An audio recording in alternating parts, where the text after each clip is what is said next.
Alright, guys. So while we got some Shining Force music playing in the background, let us do a review. Alright, did we play it spoiler-free? I would say, yeah, we pretty much did. There was a couple hints for getting characters and stuff like that for fun. But all in all, there was no real mechanical spoilers or anything like that that broke the game. There was no story spoilers. So, yeah, I would say it was relatively spoiler-free. When I'm talking spoiler-free, for the most part, I'm focusing on story-wise.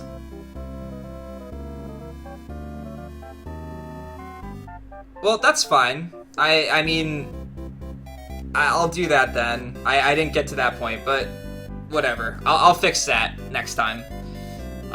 So music rating. I gotta be honest with you, when it comes to the Genesis sound chip, I've never been that big of a fan of the music. But Shining Force did a really good job. They used the sound chip in like a perfect way. The sounds throughout the game, the music and stuff like that, everything was just solid. It was great. I really enjoyed it. Obviously, I was humming some of the songs. The battle themes were very good. One of my favorite ones was the one that's, like, obviously that last fight there was awesome. But the other one where you're in, like, the crystal type area, I like the music that played in that area, that battle theme. But, I mean, I'm pleasantly surprised what the Sega managed to do. This is an incredible soundtrack. I'm gonna give it, just because it's a Sega, I would say I'd be giving it between 8 or 9, because there are some sounds on occasion that are just, like, annoying if you're wearing a headset, like especially the text, the girl that does the text with the book and stuff like that is awful. That's not necessarily part of the music, but it's still there. But I'll give it a 9. If I'm comparing it to the games I've played already, I liked the OST. There was more memorable tracks in this than there was Suikoden for me. And maybe it's because of just like when the tracks play, even though there's less and stuff like that, I just enjoyed it a little bit more. So I'll give the music rating, I'll give it a 9. Like I said, very, very solid. Yes, if you're wearing headphones, it's definitely a thing, but I listened to it without headphones and it's much better. And it's not meant to be listened to with headphones, so... So, now let's go for graphics. And again, this is something that I try to do based on era, but I also like to do for just, like, RPGs in general. I don't know a whole lot about Sega JRPGs. I don't know, like, what many of the graphics or anything like that look great. But the sprites in this game were great. Like, you've got the mini sprites that are on the map that you're using and when you're walking around and stuff like that, but then you have the battle animation sprites, and they're huge. They're... The bosses, everything else, it's these very detailed sprites that are huge. And you have these backgrounds as well that are really detailed and everything else, and the colors and the animations that the characters make when they're doing attacks, and there's hidden ones, and there's special abilities that you can get and stuff like that. A lot of effort was put into it. And considering it's a tactics game where a majority of your gameplay is the mechanics around the battlefield, they were beautiful and amazing. I honestly can't wait to see like how much they really upgraded it from Shining Force 1 to Shining Force 2 in that regard. So for a game that came out in 1992, it was overall really solid. And I don't really have much to compare it to. I can't think off the top of my head how many games came out in 1992 with similar graphics, but for the Sega, I'd say it was pretty top of the line. So I was debating on giving that an 8 or a 9, but because I feel like Shining Force 2 is probably going to have like really, really, really great sprites, and I don't think it came out too long after Shining Force, I'm going to give it an 8 for now. Alright, so story. I mean, it's an older game. The story was like kind of hit or miss most of the time with many of these JRPGs, but this had a really solid story, and I can't say that I felt for like different characters and things like that when I picked them up and it was like a sad moment for them and everything else, but overall it was a solid story. We knew what our goal was, and we went towards that goal, and we recruited characters, we were all fighting for the same thing, and it was good. To go from playing Suikoden to Shining Force, where it's a lot of recruitment and things like that, it was... Yeah, that reveal at the end. yeah, he wasn't really a silent protagonist at the end, to be honest. But overall, it was a good story for what it was. I mean, we knew what we were doing. It didn't really, like... They kind of, like, lead you in the right direction. Sometimes go here, do that, and things like that. But the whole arbitrary use an item at a certain point,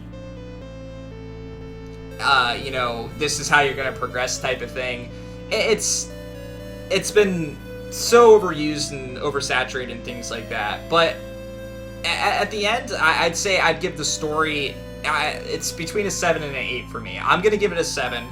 I tend to rate down if I'm going to go between the two, so I'm going to give it a 7 here. But the story was far better than Suikoden, but I know, again, comparing it to Shining Force 2, I'm sure that it's just going to be better. And this was their first game, so it's very impressive.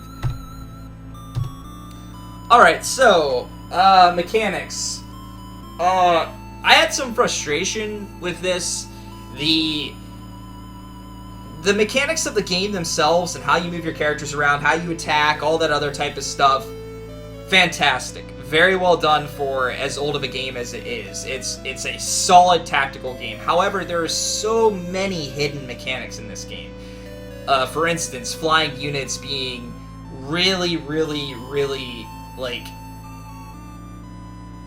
just the ability to evade, and then them having a bunch of HP, and then going and fighting something that just has ridiculous amounts of defense that requires you to have some type of mage and things like that.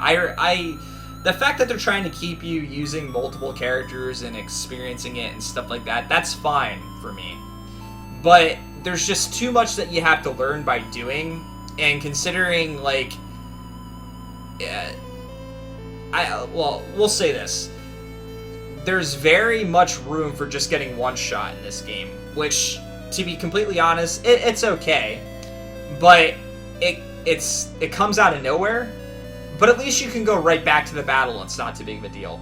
However, a few times that it happens where they introduce these new characters or these new enemies, it's on these maps where walking across them is ridiculously slow. So you spend the entire time getting to them, you don't know what they're going to do, then the thing walks 5 spaces, can fire from 3 spaces away, and one-shot your main character, and there you go. So that's 30, 45 minutes on a fight that you're doing, and you have to completely redo everything over because of that. However, you get to keep your experience. So, again, between a 6 or a 7 for me there, I'm going to say that it was a 7. I know that a lot of parts are going to be able to be improved upon, but the actual tactics portion of it, minus not having enough information here or there, was great. I loved it. I loved all the different classes. There was a lot of, like, horse riding characters that I don't see why you wouldn't use them because their movement is so high, and that's just, in a tactics game, movement is one of your best resources.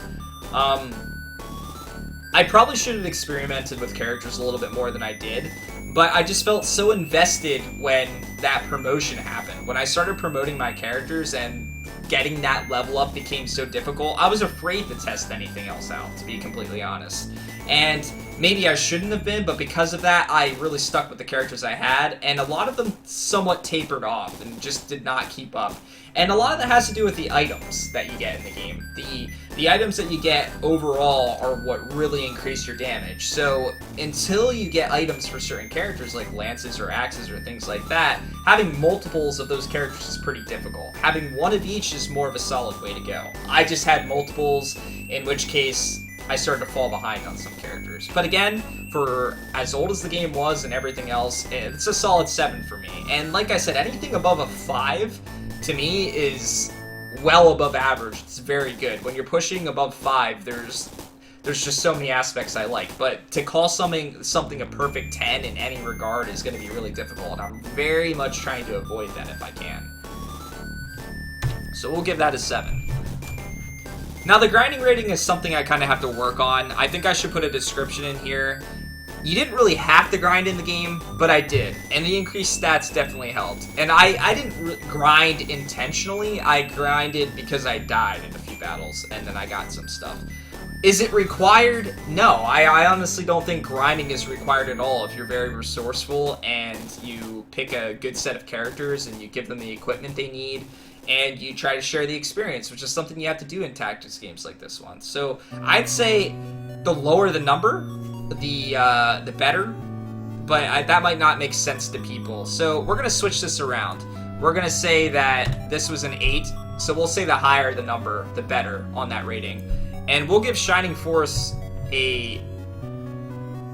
Oh, I'm going to give it a 9. Because I did die and I got extra experience sometimes. If maybe you were to go through the game without doing that, it'd be a different story. Alright. Sorry, I gotta move my timers. You guys can't see them here. Alright. Overall rating.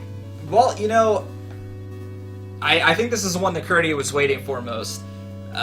Shining Force is a lot better than I expected it to be. And I don't mean that I expected it to be, like, bad. I expected it to be a good game with as big of a community that it has behind it and with how many people that enjoy speedrunning it and things like that. But I thought that because of how old it was that there was going to be somewhat worse mechanics that were in it. I mean, there were aspects that frustrated me, and that's probably poor planning on my part and things like that. But honestly, I mean, the game was just so well done for when it came out. Like, my first tactics game that I played that I remember was Final Fantasy Tactics. That was the first one I played. And when that came out, that's like, I saw everything in that game and I was like, this is how tactics games play. I understand. This is what I will look for going forward. But Shining Force had so many of those aspects way before that game even came out. Maybe not so much the ability to learn magic and like know what you're putting on your characters and things like that. But I like the aspect of leveling up and then getting a new spell and not exactly knowing what it's going to be or what it's going to do. I love that. That's what I miss in JRPGs nowadays. So many things now, it's like, oh, here's the sphere grid, where it's like, hey, if I go up this way, I can get that ability, or if I go that way, I can get this, or you got Crystarium, where you can skip abilities or things like that. I love that atmosphere of, if I'm going to grind a little bit and my character levels, I get something new and cool that I didn't know that existed that's potentially unique to that character. And to have that in a tactics game is awesome, and I hope that there are more tactics games going forward that are like that.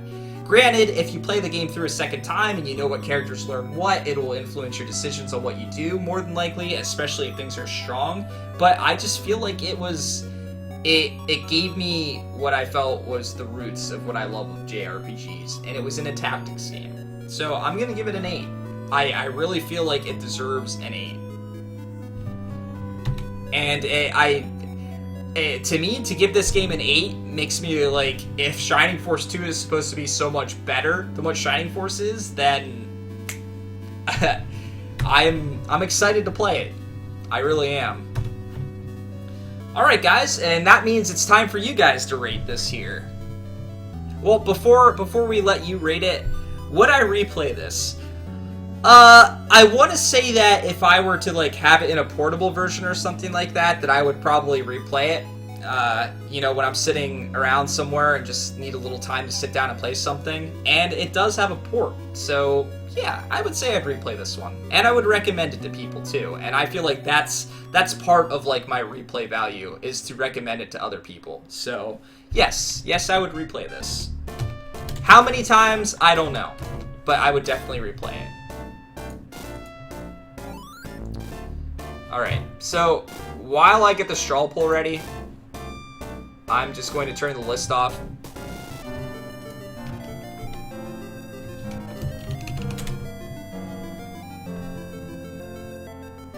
Yeah, so I heard.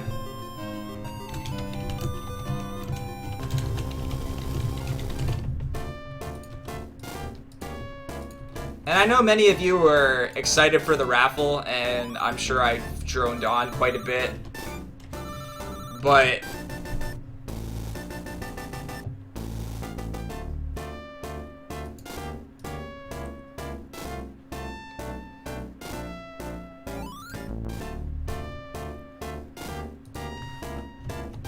alright guys.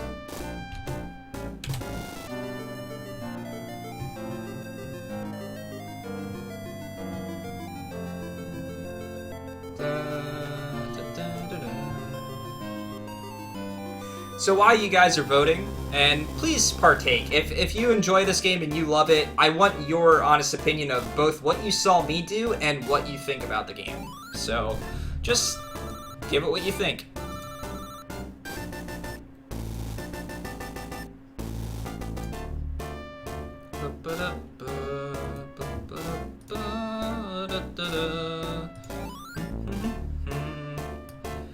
Looks like so far we're leaning towards either an 8 or a 9. We'll let it go for, you know, another minute or so, and then that's what we'll go with. I think with the chat ratings, I'd be willing to kind of like average it together, so I don't mind having like an 8.5 or something like that on it. But that's the only thing I want to kind of give decimals to. Yeah, you have to click that you're not a robot, but that's because people were using straw polls for thing and people were writing bots and stuff for it, which was stupid. Alright. So it looks like it's a tie between an 8 or a 9, so we will give it an 8.5. And I think that that's a fair rating. I really do. And I'll bring the list back up here. And let me add the time to complete. It was 1842 exactly. Cool. And we will mark it green.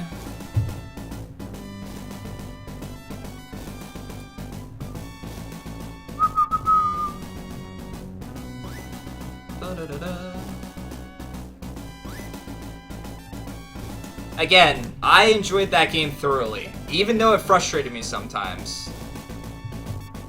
No, I own a Vita, I just have no means of streaming from it. That's why those games are red. Alright, so I'm gonna kill the list one more time. I'm gonna move my OBS over.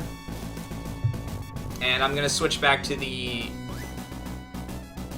this for now. Alright, so let me get the bot ready, guys. We'll get the Raffle ready.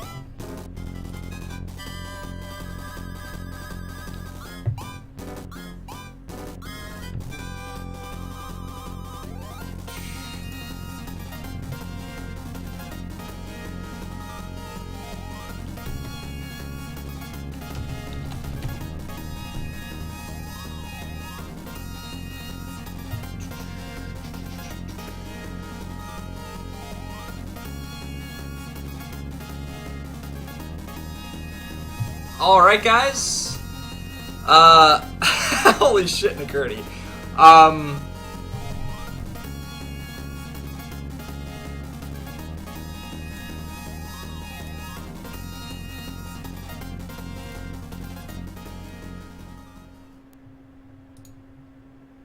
Everybody, go ahead and type Raffle if you want to win, and we'll get this started. Everyone has equal chance of winning. So,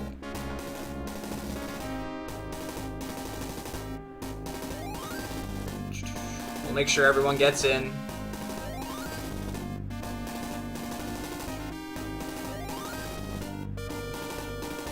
And we'll give it to about 3:42. We'll give everybody a little bit of time, just in case there's some people that AFK'd for a bit or something while I was giving my review.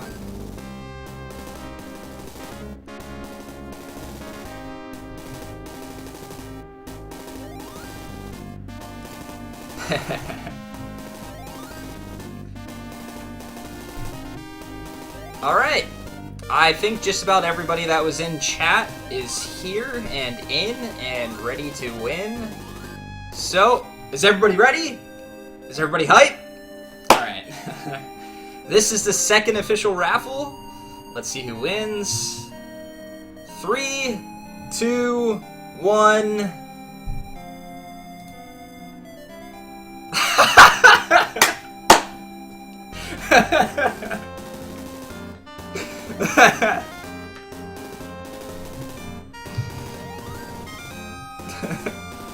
Congratulations, Colthor! Congratulations.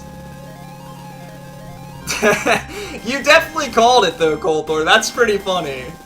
You didn't win the first one. You didn't win the first one, but you managed to win one. Shining Force 2 incoming.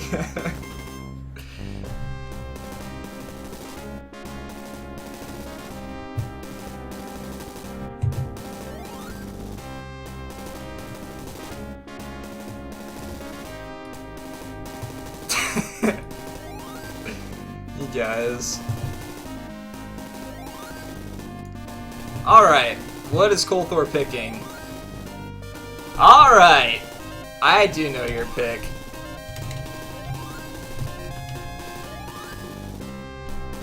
You had it hovered? Alright, so the fourth game is going to be Lunar Silver Star Story. Chosen by our very own Kolthor, the Barbarian. Have I played this one before? Yes, or no, I have never played it. I have played Lunar.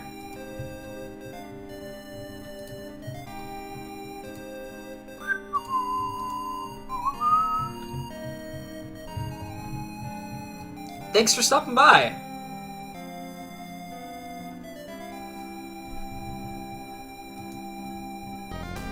Alright, well, that pretty much does that. Who's got it highlighted? Are you gonna change it, Nakurdi? Oh man, too good.